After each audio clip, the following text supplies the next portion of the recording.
Assalamualaikum warahmatullahi wabarakatuh. Sebelumnya perkenalkan, nama saya Rena Esyana dari Prodi D4 Sains Data Terapan Politeknik Elektronika Negeri Surabaya dengan NRP 332160002. Pada kesempatan kali ini, saya ingin sedikit menjelaskan tentang diskriminan analisis dengan judul yang saya usung yaitu klasifikasi struktur sel penyusun tubuh bakteri E. coli dengan menggunakan diskriminan analisis. Diskriminan analisis, atau juga biasa disebut dengan analisis diskriminan, adalah salah satu teknik statistika yang bisa digunakan pada hubungan dependensi. Hubungan dependensi sendiri yaitu hubungan antar variabel, di mana sudah bisa dibedakan mana variabel respon dan juga mana variabel penjelas. Pada analisis diskriminan, secara spesifik, untuk variabel respon, yaitu berupa data kualitatif, sedangkan variabel penjelasnya berupa data kuantitatif. Analisis diskriminan bertujuan untuk mengklasifikasikan suatu individu atau observasi ke dalam kelompok yang saling bebas atau mutually eksklusif atau biasa juga disebut dengan disjoint dan juga menyeluruh atau exhaustive berdasarkan sejumlah variabel penjelas. Tujuan dari analisis diskriminan yaitu untuk menggambarkan ciri-ciri suatu pengamatan dari macam-macam populasi yang diketahui, baik secara grafis maupun aljabar dengan membentuk fungsi diskriminan. Untuk tujuan dari pengujian analisis diskriminan ini sendiri, yaitu untuk mencari tahu apakah ada perbedaan yang jelas antar kelompok variabel dependen. Di sini ditetapkan bahwa variabel dependennya adalah struktur sel penyusun tubuh bakteri E. coli, dan jika ada, maka pada variabel independen manakah yang membuat perbedaan pada fungsi linear diskriminan. Dan ditetapkan juga variabel independennya yaitu faktor-faktor penentu struktur sel. Dataset yang digunakan yaitu bersumber dari Kaggle dengan nama dataset E. coli dataset dengan link source yang seperti tertera pada layar.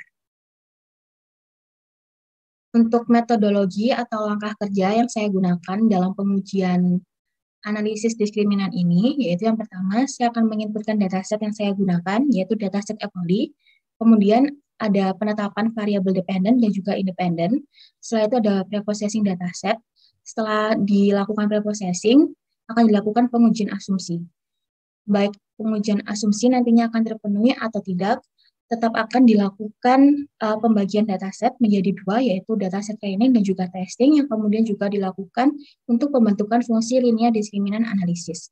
Setelah fungsi linear diskriminan analisis terbentuk, maka akan dilakukan pengujian signifikansi dari fungsi LDA tersebut dan juga menguji ketepatan klasifikasi.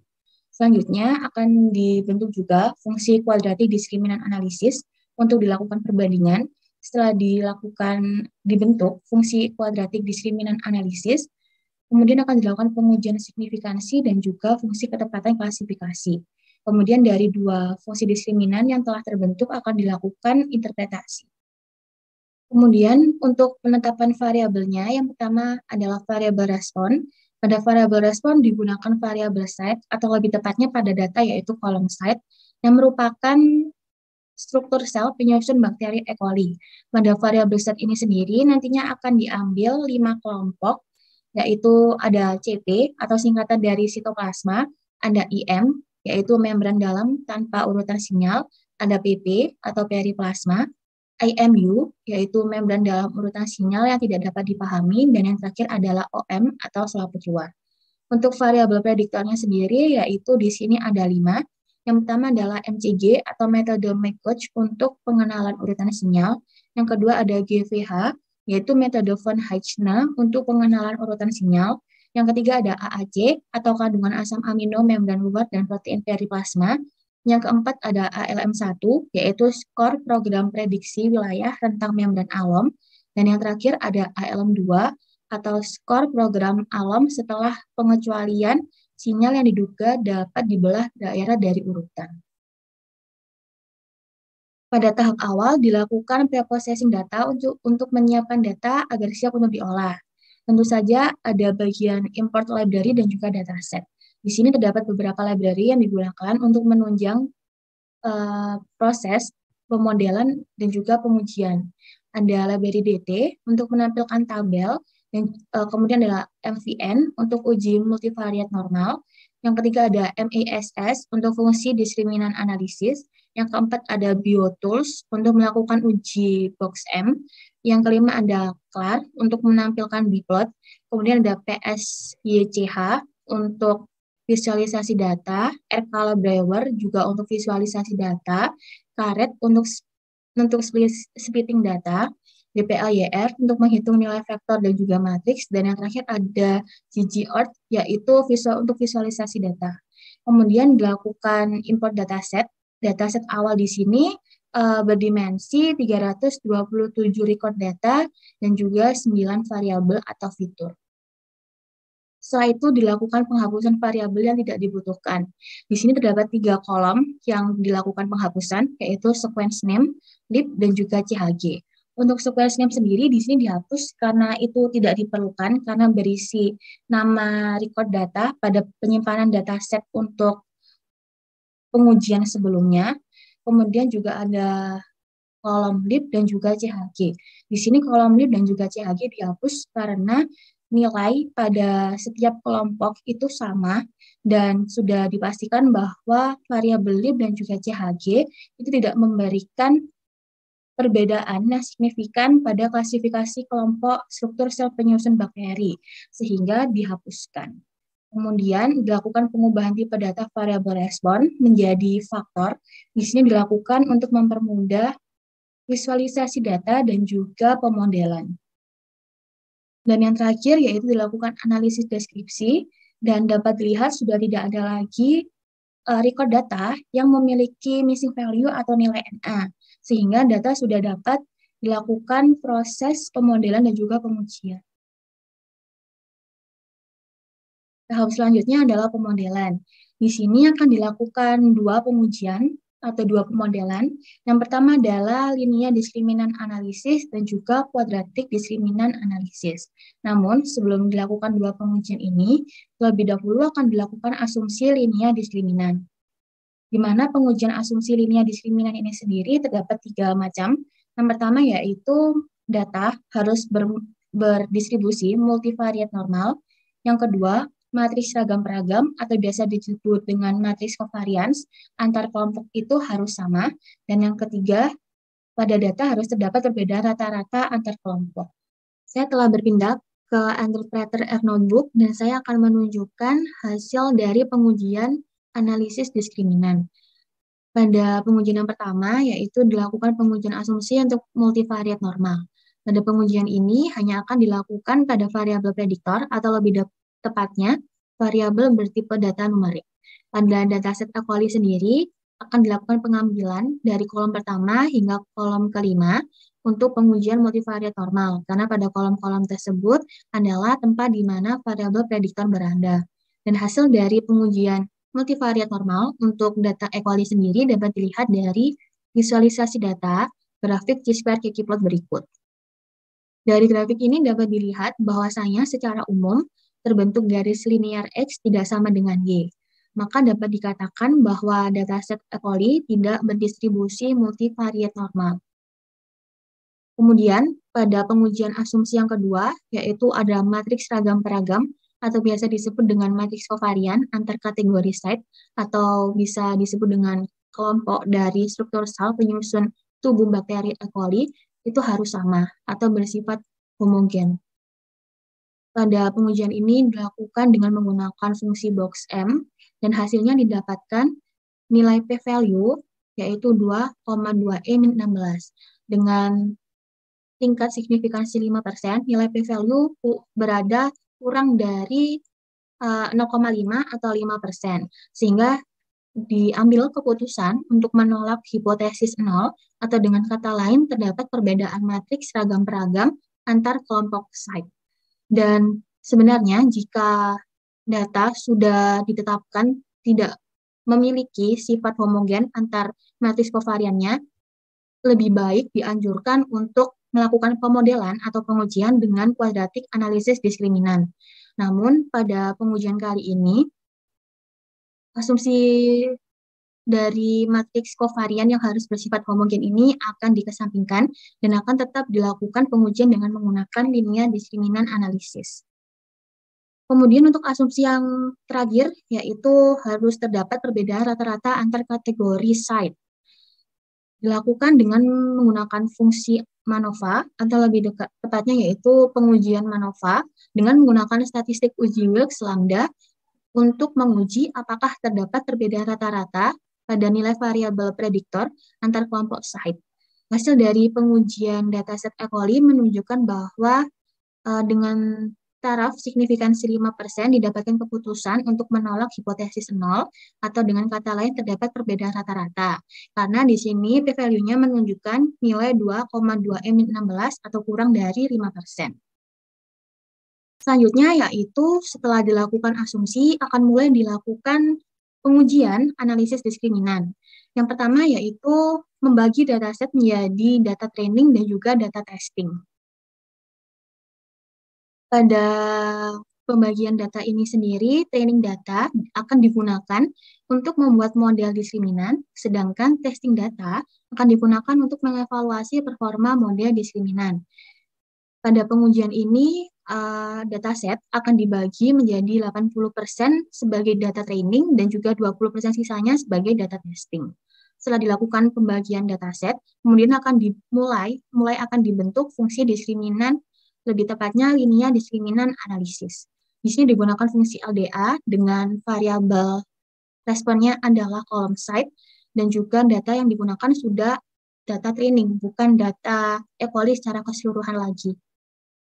Dan pada pembuatan fungsi diskriminan analisis ini didapatkan total 4 fungsi linear diskriminan. Di mana pada pembagian training data ini 43%-nya yaitu milik kelompok CP atau di sini sitoplasma, 23%-nya yaitu untuk kelompok IM, 10%-nya untuk kelompok IMU, 0,06 atau 6%-nya untuk kelompok OM, dan juga 15% terakhir untuk kelompok PP.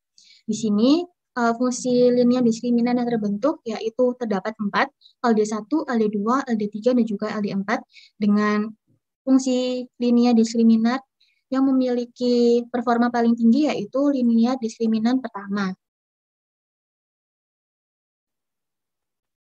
Di mana fungsi linear diskriminan pertama ini merupakan kombinasi linear dari kelima variabel yang ada. Kemudian setelah fungsi linear diskriminan telah terbentuk, selanjutnya akan dilakukan pengujian untuk mengetahui variabel yang paling berpengaruh pada fungsi linear diskriminan. Di sini dapat dilihat bahwa dari fungsi linear diskriminan pertama hingga linear diskriminan keempat, kelima kelompok memiliki persebaran data yang cukup merata, namun terdapat pada beberapa titik saling tumpang tindih. Oleh karena itu, akan dilakukan visualisasi data yang lebih detail dengan menggunakan biplot. Berikut adalah visualisasi data berupa biplot, di mana pada grafik ini akan lebih terlihat jelas pengaruh dari kelima variabel prediktor terhadap pengklasifikasian kelompok struktur sel penyusun bakteri E. coli. Untuk cara membacanya sendiri, yaitu kita dapat melihat tanda panah dari grafik ini mengarah kepada plot berwarna apa. Jadi untuk dataset E. coli ini, atau lebih tepatnya fungsi linear diskriminan yang telah terbentuk, terlihat bahwa variabel GVH dan juga MCG lebih dijelaskan untuk kelompok OM dan juga PP. Sedangkan variabel AAC akan sedikit menjelaskan untuk kelompok IM dan juga PP. Sedangkan variabel ALM1 akan lebih banyak menjelaskan untuk kelompok IM dan juga IMU. Dan yang terakhir yaitu variabel ALM2 terlihat akan sedikit menjelaskan untuk variabel CP dan juga variabel IM. Selanjutnya juga dapat dilakukan visualisasi data berupa Partition plot. Di sini terlihat bahwa data terbagi menjadi 3 warna, atau lebih tepatnya berwarna ungu, kemudian terdapat juga warna kyan dan juga putih. Namun untuk keberadaan atau distribusi data sendiri pada visualisasi data ini kurang sedikit menjelaskan, karena data tampak tumpang tindih antara satu dengan yang lainnya. Setelah dilakukan pembentukan fungsi linear diskriminan, dan juga sudah mengetahui variabel prediktor mana yang lebih berpengaruh untuk beberapa kelompok pengklasifikasian, akan dilakukan prediksi dari fungsi yang telah dibentuk pada data testing. Dan berdasarkan hasil matriks berikut, dapat dilihat bahwa tingkat keberhasilan dari prediksi untuk kelompok CP sebesar 28 prediksi dan terdapat 2 kesalahan prediksi. Kemudian untuk kelompok IM terdapat 10 tingkat keberhasilan prediksi dengan 4 kesalahan prediksi. Dan yang ketiga yaitu untuk kelompok IMU hanya terdapat 2 keberhasilan prediksi dan 4 kesalahan prediksi. Kelompok yang keempat yaitu OM memiliki tingkat keberhasilan prediksi sebesar 4 dan tidak memiliki tingkat kesalahan prediksi. Dan yang terakhir yaitu kelompok PP dengan 9 tingkat keberhasilan prediksi dan 1 kesalahan prediksi. Dan pada tahap yang terakhir yaitu akan dilakukan pengujian performa model yang telah dibuat. Dan untuk fungsi linear diskriminan yang telah dibentuk, memiliki tingkat akurasi sebesar 82%, di mana dengan tingkat akurasi 82% ini, model dari fungsi linear diskriminan yang telah dibentuk dapat dikatakan sudah cukup baik. Namun, akan dilakukan pengujian kuadratik diskriminan analisis untuk dilakukan perbandingan pada dataset. Kemudian dilakukan pengujian kuadratik diskriminan analisis dengan tujuan untuk membandingkan hasil analisis model yang telah dibentuk dari linear diskriminan analisis dan juga kuadratik diskriminan analisis. Yang pertama yaitu dibuat fungsi kuadratik diskriminan analisis menggunakan dataset training dengan variabel set sebagai variabel responnya. Dan hasil dari pengujian ini diketahui berapa proporsi dari kelompok yang terdapat pada dataset, yaitu 43% yaitu untuk kelompok CP, 23% yaitu untuk kelompok IM, 10% untuk kelompok IMU, 6% untuk kelompok OM, dan 15% untuk kelompok PP. Dan hasil dari pembentukan fungsi ini ditampilkan nilai means yang menyimpan nilai rata-rata variabel prediktor pada tiap kelompoknya. Di sini juga dilakukan visualisasi data berupa partition plot, namun di sini juga tampak kurang jelas untuk distribusi datanya sendiri, hanya terlihat persebaran datanya dan juga data terbagi menjadi 3 kelompok yang ditandai dengan warna dari visualisasi datanya, yaitu warna pink, terus kemudian ada cyan dan juga warna putih.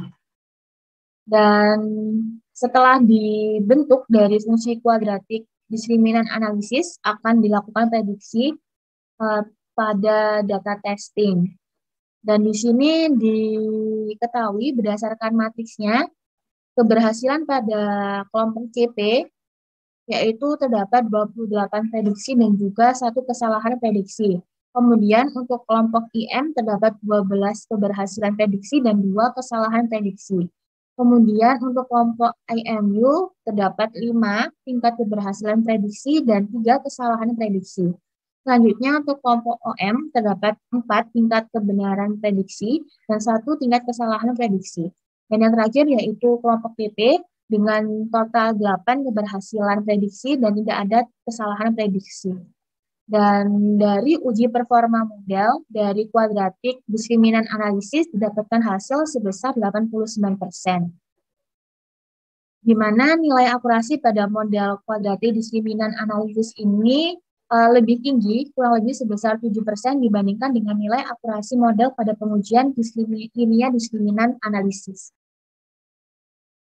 Sehingga kesimpulan yang dapat diambil dari pengujian klasifikasi struktur sel penyusun tubuh bakteri E. coli menggunakan diskriminan analisis, yaitu yang pertama, dataset yang digunakan yaitu dataset E. coli tidak memenuhi asumsi distribusi normal multivariate dan juga matriks kovarian tidak homogen. Namun pada penelitian ini dapat diasumsikan berdistribusi normal multivariate dan matriks varians homogen agar tetap bisa dilakukan pengujian linear diskriminan analisis. Kemudian didapatkan model linear diskriminan analisis yaitu Y sama dengan 0,58 sekian ditambah 1,432 X1 ditambah 1,170 X2 ditambah 3,147 X3 ditambah 8,97 X4 dan negatif 0,095 X5, di mana pemodelan ini didapatkan dari fungsi linear diskriminan pertama yang memiliki tingkat performa model paling tinggi. Kemudian tingkat akurasi pengklasifikasian model linear diskriminan analisis yang didapatkan adalah sebesar 82% dengan nilai mean tiap variabelnya beragam. Hal tersebut menandakan pengaruh yang berbeda-beda pada pengklasifikasian struktur sel penyusun tubuh bakteri E. coli, sehingga terdapat perbedaan yang signifikan pada setiap kelompok struktur sel. Dan itu disebabkan oleh variabel-variabel yang digunakan. Kemudian yang terakhir yaitu pada pemodelan kuadratik diskriminan analisis sendiri menghasilkan nilai akurasi sebesar 89%, yang mana lebih tinggi bila dibandingkan dengan tingkat akurasi pemodelan linear diskriminan analisis pada dataset E. coli. Hal ini disebabkan karena dataset tidak memenuhi asumsi normal multivariat dan juga tidak memiliki matris kovarian yang homogen. Oleh karena itu, data lebih dianjurkan untuk dilakukan pemodelan dengan menggunakan kuadratik diskriminan analisis. Tetapi, pada pengujian linear diskriminan analisis, data juga memiliki tingkat akurasi yang tinggi, sehingga dapat disimpulkan bahwa data ini memiliki pengklasifikasian kelompok yang signifikan dan juga variabel prediktornya dapat membedakan secara jelas pengklasifikasian pada setiap kelompoknya. Dan sekian yang dapat saya sampaikan tentang pengklasifikasian struktur sel penyusun tubuh bakteri E. coli dengan menggunakan diskriminan analisis. Jika ada salah kata, saya mohon maaf. Saya pamit undur diri. Wassalamualaikum warahmatullahi wabarakatuh.